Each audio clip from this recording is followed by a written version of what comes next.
Commencing countdown. 3, 2, 1. This is the Contracting Experience, connecting government contracting professionals to the world around them through conversations with acquisition influencers, insights into evolving hot topics, and sharing lessons learned from the field.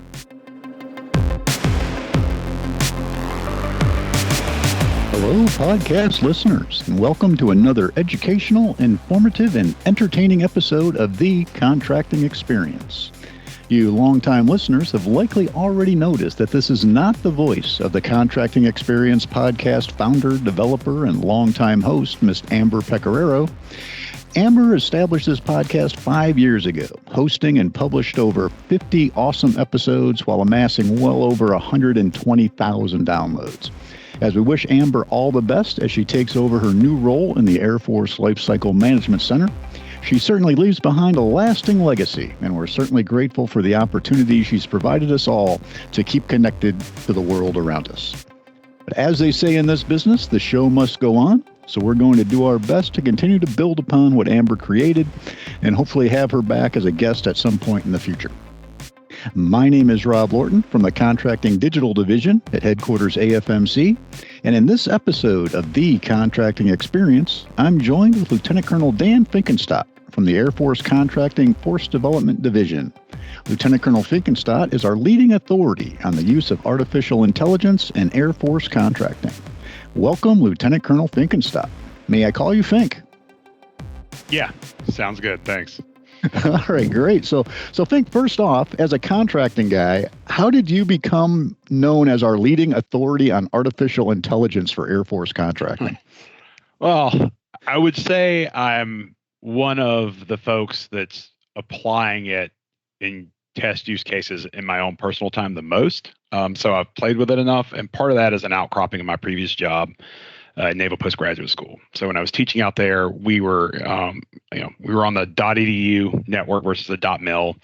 A lot of us using personal hardware and stuff. So we were able to do things that we can't really do currently with some of our constraints. So, and our job was to look into things, like try them out. So as new technology started launching with November of 22, ChatGPT becomes a big deal. It really starts to pick up in January, February of 23. And so we jumped on that and started doing some projects related to it. So that's how I got involved. And I would say I wouldn't call myself the leading authority on all AI and machine learning. I would say that right now in our workforce, I'm pretty heavily into the generative AI side of things. And we can talk about the differences, but there's definitely some other people that I won't name drop for their own good. They're probably better on the coding side of things and the expertise into like computer science. So. Okay, no, that's great. Yeah, it's kind of a unicorn, right? Somebody who knows contracting and somebody who dabbles in this machine learning, artificial intelligence. So, you're one of the handful of folks, as you mentioned, that do that, and certainly the smartest guy I know. So we're happy to have you. And in my mind, you are our leading expert. So, good enough. Just to sort of level set our audience on the conversation. Okay, the term artificial intelligence or AI it's often misused or misunderstood, right? And it's often mistakenly used synonymously with terms like machine learning or bots or large language models. Can you kind of give us maybe a quick breakdown of the different capabilities there that people associate with AI? Yeah, so AI is definitely a touchy subject. And if you get into the computer science groups, they'll get really upset when you claim something's AI and it's not. But there is definitely a large group of folks who in computer science and elsewhere who sort of see it as a broad field that is any technology that's sort of able to perform tasks typically requiring human intelligence, like reasoning, learning, perception, problem solving, understanding language. It's to help machines execute tasks intelligently, and machine learning is kind of a subset of that, right? And so can the machine actually update itself or learn based on data? Can it see patterns?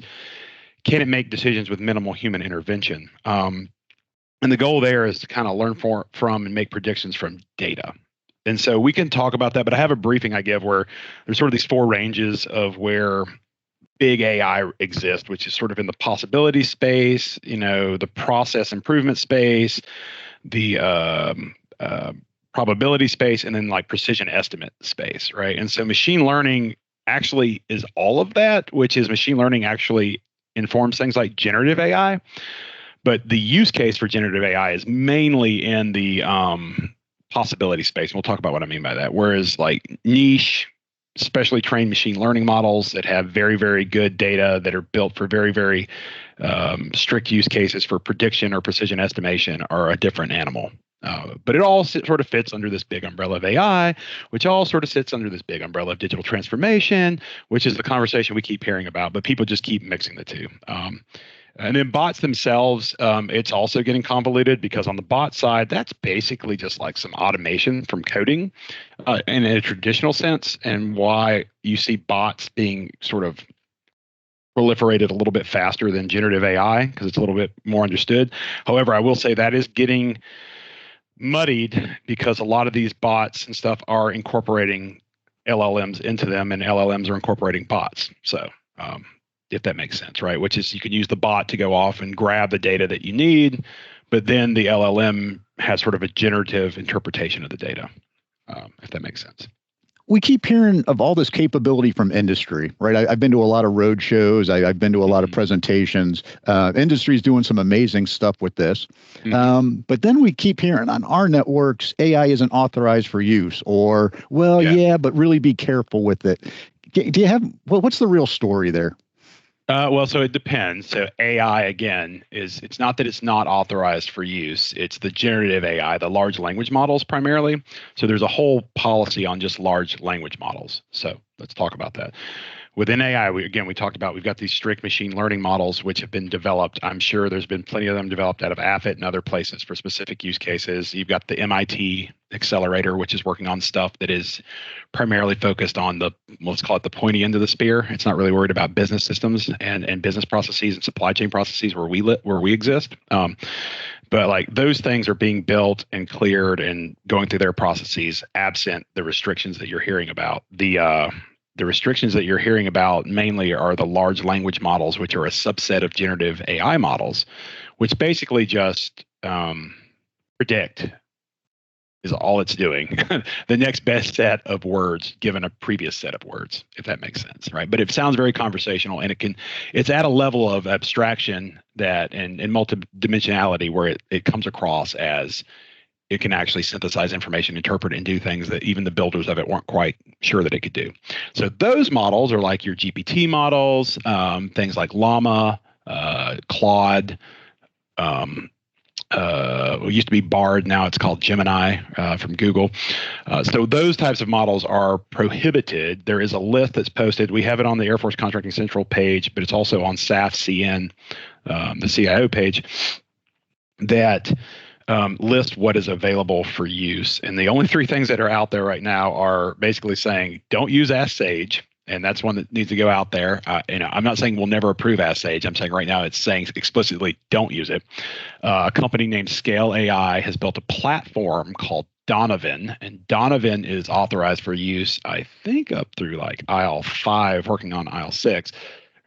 I don't remember if there's still an IL5 and IL6, but it's definitely at the nipper and sipper level. And that one is not a model. That is a platform, which is using a Llama model. Llama is built by Meta, and Llama's models are available for download onto our own hardware. So it's not going into a cloud processing situation. So nothing right now is authorized that I'm aware of that you can use cloud for. And then there is another like strict use case that doesn't really have anything to do with our world. That's a model that's approved on there. I do know of people who are working with that large language model team at SAF-CN and trying to get approval to use them if they can get through the authority to operate process, which is a very long, expensive, drawn-out process. There are other avenues out there. So at the DoD level, we have Tradewinds, which is supposed to help folks get to that place. But right now, I am not aware of anything that's being used on network and authorized for use on hardware other than those specific use cases listed on the website for SAF-CN. Okay, right. And I think a lot about what I'm hearing about is maybe SBIR 1, SBIR 2 level stuff where the contractor's going out and they're using AI, large language models, but they're doing it kind of on their own, their own network, right? They're not. Yeah. And we can do that sort of thing. That's fine. But honestly, a lot of the open source models, like I can go do it on my personal computer and do quite a bit of that stuff already without needing a SIBR. I'm not trying to knock SIBR. I'm just saying like that if SIBR wants to add value in my mind, it's like we need to have a strong process where they're building in an environment that'll make it ATO ready or close to ATO ready. So make sure it's using like Azure or one of those cloud-based platforms for building so that we know that it can actually get ATO, so that there's a text transfer plan, because it'll frustrate both sides, right? Like if we build something really cool that we can never get over to the user, then the government's frustrated, and then obviously the contractor's frustrated because they never realized something past the phase 2. And so I think those are some of the things we've got to be making sure we're working on. Another thing is, we've got to try, in my opinion, we've got to try to avoid a spray and pray approach to this AI thing, which is like, let's just let, 1,000 flowers bloom. And it's like, well, you can do that, but you can also like overwhelm your garden and nobody can figure out what it looks like, right? And so that's really what I'm concerned about. The spray and pray, let 1,000 flowers bloom process has not been super helpful in a lot of areas, in my personal opinion. So I'm not saying you don't approach that, but there needs to be somebody managing the strategy for what we want to do. And step one, it's not exciting, it's not sexy, it's process mapping, right? If you don't understand your process from end to end, what is it we do? What is our business every day? And what are the attributes of that business environment and the way that we interact? Do we want to change it, make it more efficient, make it more automated, enhance its capability? All those things that AI can help with, we have to systematically think about every step in the process, every channel, network channel along the way. Where do we want to do that? And what is our strategy to do it? Because it all comes at a cost of manpower, time, and money, especially if we're worried about security and we want to pay to manage our own hardware and compute. That gets really expensive. So, right. Do you envision a strategy like that coming out in the near future or distant future? We've got a lot of like nibbling the edges type stuff right now. So it's in the works. There's definitely a team that's looking at digital transformation. And I honestly would prefer that the strategy not come out of an AI ML group. It would come out of a digital transformation group, so that it's sort of the broad look and go, hey, where do we just need pure automation? Where do we just need to like put stuff on a cloud? All that, and then going like, okay, where do we need to do this improvement? And then introduce AI ML as a mechanism for enhancing your digital transformation strategy. Because we also have to have, in addition to the digital transformation strategy, you have to have a data literacy strategy and a digital literacy strategy. And I don't know that everyone knows those are different, but they are. So simple terms, digital literacy is, I can use ChatGPT, right? I know how to use web-based platforms. Data literacy is I can actually interpret statistics, or I can look at a price distribution and tell you like what's going on, and like think of ways to visualize that data to tell a story, right? So I'm data literate or I'm digital literate. Hopefully you're both, not one or the other. I think you can be one or the other, but they really, really complement each other nicely if you're both. So it should be a goal to increase digital literacy, data literacy within the workforce, and then look at systematic ways to process map. I do know we did a lot of that work as part of our research at MPS on behalf of the Air Force. So it is being done at some level. It's just, I don't know that we've got that set across, from DAF down. And part of that is like it's one of those things where we could do that at the AQC level.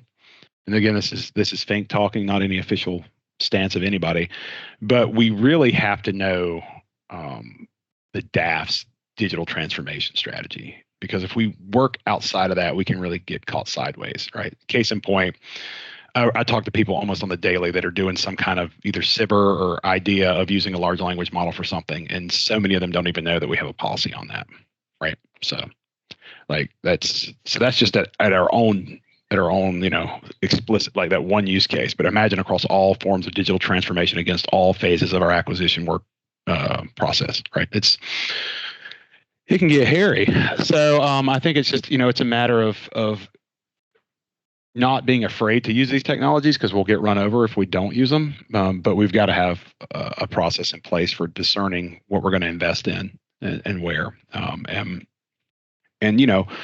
with these grassroots efforts, I worry about scattering resources, scattering competence, and upsetting the industrial base because they're not realizing the fruits of their labor that they think they're going to realize. So and that's not the fault of the people that are running those programs.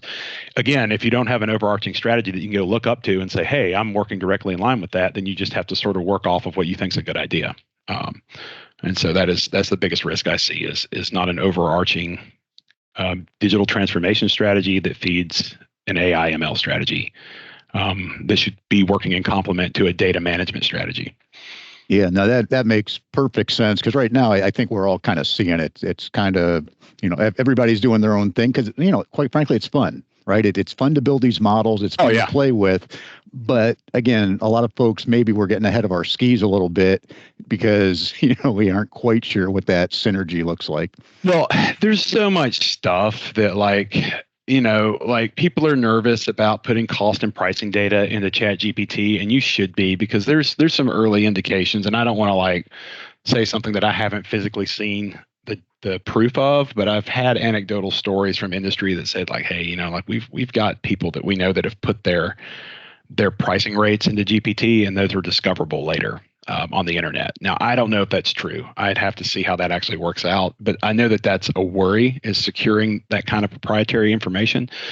But we always seem to go to these extreme corner cases when we're trying to justify or validate whether we want to try a new technology, right? So it's we can't put in our proprietary cost and pricing data. And it's okay, well, there's a host of other things that we do that are hugely time consuming that aren't secret sauce. Yep. Do you have any advice for some of us that might be tempted to use ChatGPT or another large language model for things like preparing our self-assessments or appraisals or award packages? Any thoughts on that? I know it's got to be tempting for folks. No, it's definitely tempting, and I personally don't have a problem with it. Do not put anyone's PII information in there. Do not say, Rob Lorton did this on this date. I don't think we're cleared for that. I don't think even if you're using your personal computer. I do think you can say I have an employee who did this, that, and the other, as long as it's not a CUI bit of information. And there's no PII in it, I think it's fine. And then just to go in and say, you can literally tell the large language model to say insert name, put it in brackets so you know everywhere that you need to go. Take the Word doc and say Control F, replace insert name with Rob Lorton, right? So you can do that, right? But if you're going to do those things, you also, again, you can use it to chainsaw your bear, but you're going to have to go in there with a chisel and make sure that it doesn't read like AI on everything. Ways you can do that. You can go in and give it good examples of previous writings, again, removing the PII or any CUI plus information, and say, hey, this is a good example of a performance statement. I would like you to help me do that. You can also upload, the tongue and quill or something like that if you want it to follow a format, and have it follow that and to write those. And I think there's nothing wrong with that. You can look for words that are what they consider highlights that AI was used, because that will get old and people will start picking up on it. If you say Rob aims to or Rob delved into, those are sort of two of the big words that are always used by AI, unless you tell it not to. It always talks about delving and aiming, which is super frustrating. And there's a few others. There's actually, if you look out there, if you Google, it's like the seven key phrases that indicate AI. And there's a couple other people who've posted key phrases, but they're all pretty similar.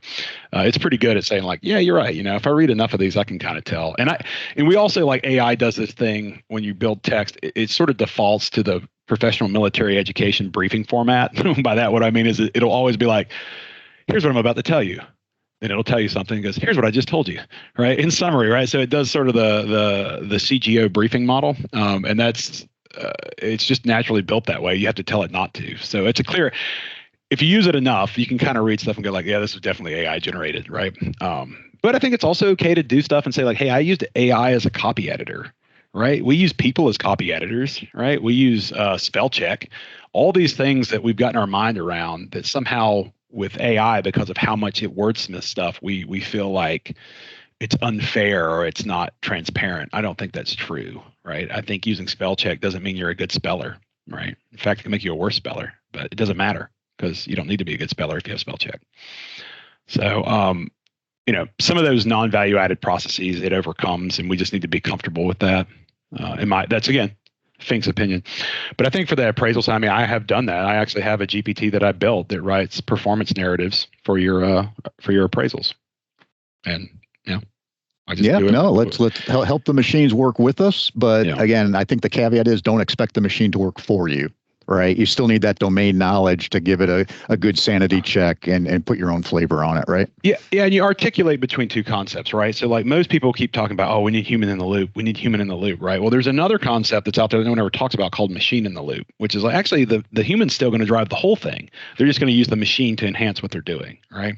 And generative AI provides for a lot of space for machine in the loop, which is like, I'm going to do what I always do, but I'm going to inject some AI as I go. I mean, there's just things that we do all the time that just suck the life out of our our day that are useful. They are useful, but it's still good to go. Like for instance, like if you got the new national defense industrial strategy, right? And you're like, all right, that's a new strategy.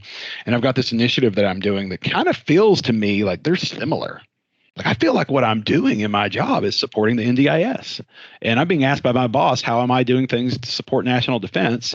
Well, I can just drop the NDIS in there and tell them what I do on a daily basis in a secure manner, right? Not in some CUI plus manner.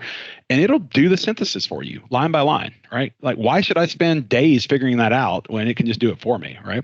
Then you got to go validate and make sure that, like, is that actually, do some control F-ing in the NDIS? Is that actually in there? So what I tend to do is I'll actually review a document, scan it, and you sometimes read it front to back, and then I'll go, okay, I know it's in here, and I know it attaches to these other things I'm doing, but I don't want to spend the time 2 hours wordsmithing. I'm just going to have it make the linkages, and then I'll know what right looks like. What is not okay, and it will screw up with, if you're not careful, is just throwing a document in there and being like, tell me what's in here, and then using that to go off and spout out what's in there, because it can get some stuff, it can mix some things up sometimes, right? It's not always perfect, especially depending on the format of the document. Like it does really well with Word and text files.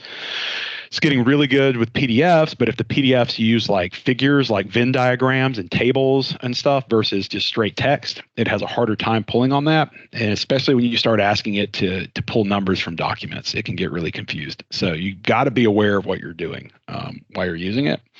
But again, telling everybody to sit back and wait until we figure out a way to train them all is not the best plan either. I think there's definitely a lot of goodness in saying, like, try all the cool, secure, safe things that you can on your personal time and computer. And then we can think about, like, what's the right thing to do for that in a virtual space? Like, should we be investing in enterprise or team-based tools for this to work on some of these lower risk areas, right? And start bending things that are low risk that we can go like, you know what, we're okay with that. Yeah, no, great stuff. Yeah, I think we'll be positioned on that. Sorry, for contracting, we're thinking through that, but we're gonna need staff CN to say, like, all right, you're now authorized to like determine your own risk structure for using these things. Yeah, and I think that's the warm fuzzy folks are waiting on, right? Where's the clear direction or prohibitions thereof? But I think a big question our listeners are probably interested in, one I hear quite a bit, is when can we expect to see Air Force contracting take advantage of some of these technological advancements, like in ConIT, maybe KT file shares, a couple examples? Yeah. Any thoughts on that, or what's your crystal ball thinking? Well, on the ConIT side, I would say not anytime soon that I'm aware of. With like direct in the system ConIT. I don't know, and I don't want to speak for them because that's a team that's working really hard to do really good things with what is in the digital transformation space, right? And I don't know how quick and easy it would be to at least point users to other tools out of ConIT versus just embedding it in ConIT. Again, we've got to keep things under control because, like, I remember PMRT coming out, and it's such a good system and such a good idea, but the proliferation of app development has made it a little bit of a dumpster fire for trying to figure out what you're doing. So, that's what I don't want to happen in this space. The KT file share, I'm not really certain. I will tell you there's, again, stuff around the edges, right? So, like, I know out in Japan, the cons out there are using it just for, like, translation services, right? That's a joint effort with the Navy, but they're getting approval to use these sort of language translators for that. So just imagine how much easier that makes life in a space where you have to translate your documents.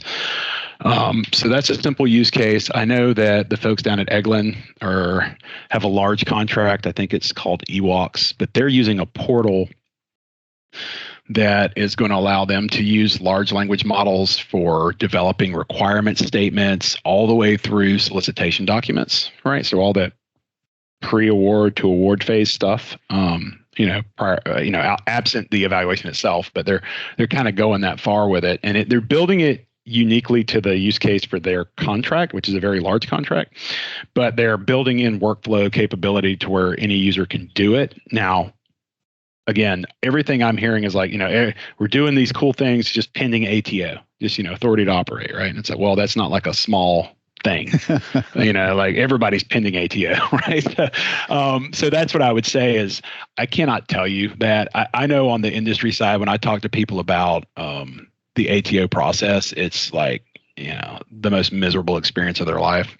So I haven't gone through that, so I don't want to opine too much on it other than just saying that it's something that I've heard more than one person say, like, hey, when we're doing these cool what if projects and looking to build stuff, let's at least build them in approved cloud environments that we know will be faster for getting ATO, just to help with tech transfer, because we do research and we do SIBRs and we do stuff like that, but tech transfer should not be an afterthought, right? It's got to be part of the build environment.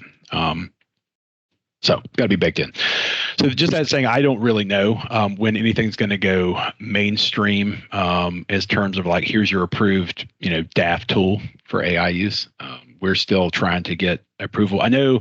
So TradeWinds is at the DoD level, and it has 3 contracts, right? So if you're not familiar with TradeWinds, it's the CDAO, DoD CDAO, not the Air Force's AI acquisition sort of central hub, and they've got a CSO out there for Try AI, which is just a commercial solutions opening to try to see about merit-based use cases of models for federal contracting agreements.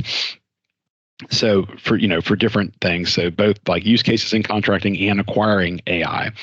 Then they've got a test and evaluation BPA, so you can go out there and actually do some T&E and at least get that part of the process completed.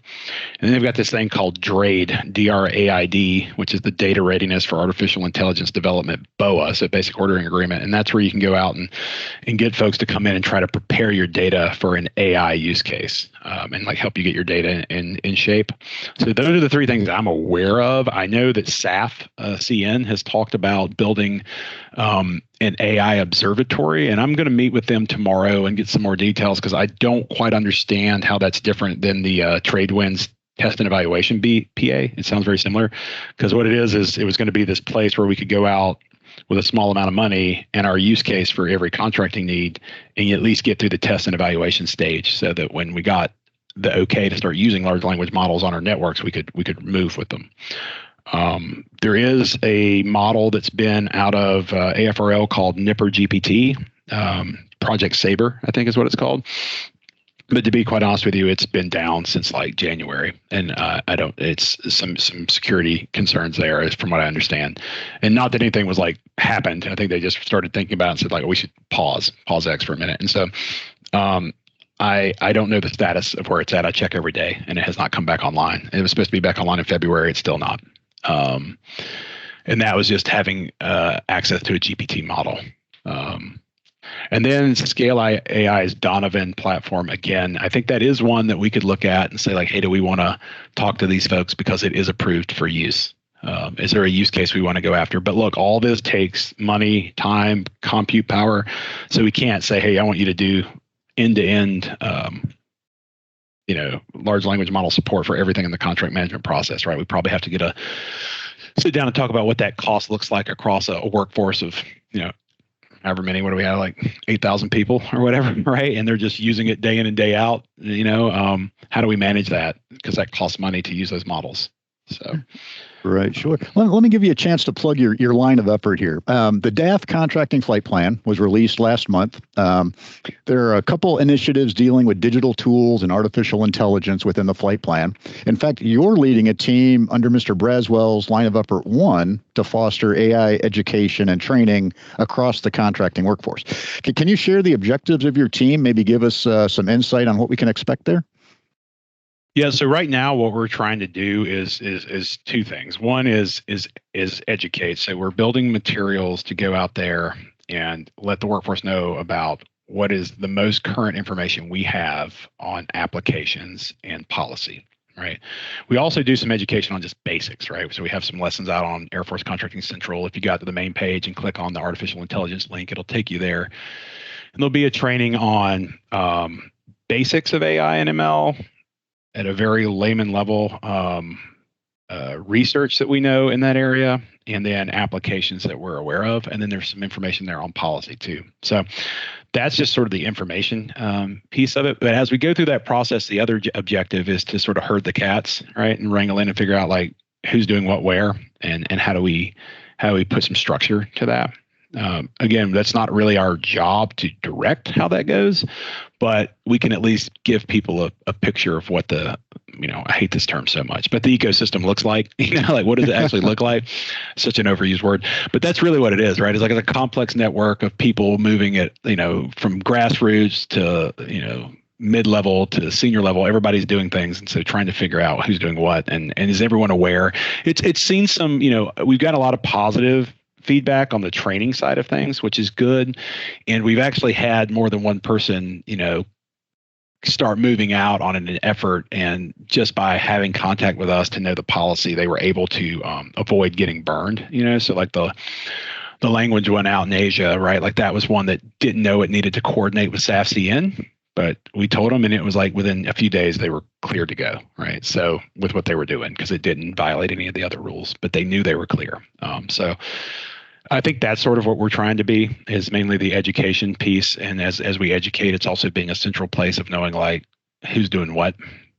I have a good team that's helping me. A couple ladies from AQCP, from the policy staff, Corey McNabb and Amanda Rossi, and then I got a couple captains who were some of my students that did AI research at Naval Post Graduate School. So Chad Hedgepeth and Ryan Tagotic, they're both supporting our team as well, with just sort of figuring out what's going on out there. All right. So say we have an innovative and creative contracting workforce out there. A lot of folks are interested in this AI world. They want to get into it. They want to do something with it. Where could they start? And maybe let me put a plug in, the AI Phantom program at MIT. Are you familiar at all with that program? Yeah, I am. So again, the AI Phantom program, loosely familiar, but I do know that from talking to folks and looking at what they do, it's I think it would be really an interesting experience for folks to get into, to understand artificial intelligence at a higher level. The business case, like for the using it for business systems, I haven't really seen that be the focus of that group. They do have a group that's working on using them for education, so I think that benefits everybody. But just learning the differences in the models and the applications and thinking about how they could do it. The other option is like just could we start talking to that group and saying like, hey, would you start working on some business use cases, right? But yeah, I mean, it seems like a strong program for learning about AI. I don't know that it's directly tied to what we're talking about currently, but doesn't mean it can't be. So that's and again, I want to say like, generative AI is kind of its own animal, and the way it behaves and the way it works and the security concerns are different than just like these explicit machine learning models that are built for targeting or, optimal ordering of supplies and stuff like that. So, or, scheduling out sorties and stuff like that. So like, I think it's all within the big umbrella of AI, but it is different. And I don't know that the Phantom program's looking at those yet. I'm not saying they won't. I don't talk to them every day. But yeah, that's one thing that I think it's value added. If you've got good ideas for a business use case, I would say go to our website and see what's already out there in terms of like applications. I would say if you're aware of somebody who's actually actively putting money towards something to build something that supports us, let us know. There have been there's been at least one congressional request to figure out who's doing what in business systems and logistics, and so we fall under that. So it'd be good to know of anybody who's off building something, if how things work. Sometimes like it supports contracting, but it's being built by whoever, AETC or something or ACC, and we won't even know about it until later. So if you can bubble that up, that's hugely helpful, especially so we can help make sure you're coordinated, and then we can cross-pollinate the information so other people can use whatever the cool stuff is that people are building. Okay, and where would they report that? You say that's on Air Force Contracting Central? Yeah, so if you go on Air Force Contracting Central over on the right and slide down, there's sort of those little like that little menu of different subpages. There's just an artificial intelligence subpage. And so there's a chat at the bottom. You can put in information. You can email me direct. There might be one other Finkenstadt in there in the Air Force. I think there's a Chris, but I'm the only Dan. So you can definitely email me direct, and then reach out to Amanda Rossi or Corey McNabb, Corey with a K. They're on the policy staff and help update the page. Okay, no, that's awesome. I think that's a great takeaway for our listeners. I'll put that in the show notes there and post it with the podcast. I think that's a great one, giving folks at least a place to go for some authoritative, maybe some collaboration insight there. So no, think this has been awesome. Great discussion on AI. I've certainly learned a lot. I'm sure our listeners have as well. And any parting thoughts or any questions you wished I would have asked you? Anything else our listeners need to know? Yeah, I mean, so the one thing I would say, and this is for everyone, even though it does sound like it has like a leadership focus, it really is for everyone who's thinking about how to institute AI, because we are excited about it. We do want to do it, but if you're going to build a strategy for something like this and you don't go off in the shotgun approach, there's sort of these key questions that we need to ask ourselves. And this, again, step one is understanding your processes really well and your dependencies. But, ask yourself, could we, should we, would we, if we, right? Which is like, could we do it? Is it technically feasible? Is it validatable? Should we? Then we get into like, okay, it's technically feasible. Is it ethically and society, and it's sound for like, is there an ethical concern with using it this way, or should we adapt how we're going to use it based on ethical concerns? The would we gets at, is this in alignment with our values to rely on AI in this way and to change our processes, right? And I think that's anytime you're going to bring in a new tool or change the way you do business, you kind of go through this process. And then the if we piece is like, okay, we've kind of gotten through all three of those. We know we want to do it. Now we got to start thinking through some of the blocking and tackling stuff like, all right, how do we manage it over the life cycle? How do we manage our workforce for change? How do we do continuous improvement? How do we deal with trust and transparency, IP, data rights, all that? Anyway, my point being is those 4 questions are broad enough to get you started, but specific enough to like keep you on target, I guess. So it's just some things that, again, I would say is key takeaway for anyone trying to develop an AI plan is could we, should we, would we, if we. And within if we is the question, what if we don't? Right? What's the counterfactual? What if we don't do this? Are we going to lose capability? Are we going to lose value? Are we going to leave opportunity on the table or put risk into the system by simply not using it, right? And so first step is education and learning. That's why our KR is here. Try to make sure we're informed, and then we can make smart risk-based decisions. All right, folks, that's Lieutenant Colonel Dan Finkenstadt, discussion of AI. Thank you for joining the Contracting Experience podcast. We will see you in the next episode.